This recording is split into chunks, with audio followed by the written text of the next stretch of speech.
Il giardino pensile di Eleonora d'Aragona, i cui resti si trovano ora all'interno del castello Estense, fu fortemente voluto dalla moglie di Ercole I d'Este per dare nuova connotazione all'edificio, diventato finalmente spazio residenziale e non più presidio militare. L'occasione di scavo è nata nel 2005 dalla necessità di ripavimentare la sala dove ad oggi si riunisce la giunta provinciale, ubicata al secondo piano dell'ala orientale del castello. Nel 1793, in occasione della costruzione di una nuova pavimentazione, il pavimento originale venne rialzato di 1,20 m. Questo ha permesso la conservazione della pavimentazione sottostante, che è relativa al momento in cui il castello era residenza estense.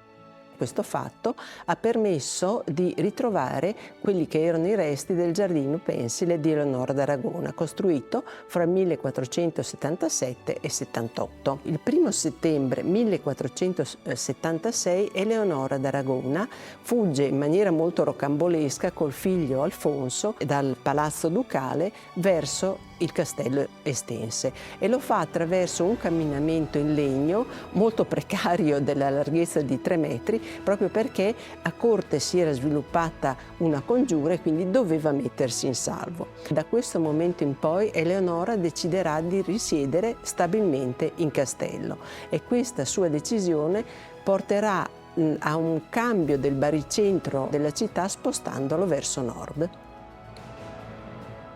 Eleonora quindi decise di trasferirsi qui nel 1477 e per fare questo iniziarono una serie di lavori imponenti. L'ala est del castello fu alzata d'un piano, raddoppiata, in modo tale che la parte femminile della corte estense legata a Eleonora si trasferisse qui.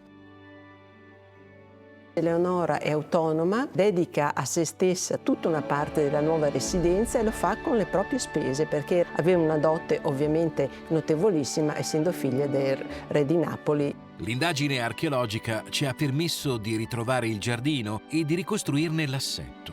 Un grande spazio di 21 per 18 metri, al cui interno era presente una aiuola rettangolare con i lati concavi. Doveva essere presente anche un pergolato per fare ombra, e tutt'attorno correva una pavimentazione larga 4 metri di mattoni posti di piatto posati in diagonale. La pavimentazione si rapportava lungo i muri perimetrali a basi decorate con rombi affrescati. Il giardino era inoltre collegato alla vicina torre marchesana da 3 ingressi sul lato meridionale. Dalle fonti sappiamo che nel 1485 Eleonora rifece di nuovo il suo giardino pensile. Le indagini archeologiche anche in questo caso lo hanno documentato. L'aiuola fu ricoperta e trasformata in un pavimento. Su quest'area vennero infissi dei pali, probabilmente per sostenere un pergolato, così come era stato nella prima fase del giardino. Questo giardino continuò ad essere in uso fino alla morte di Eleonora nel 1493.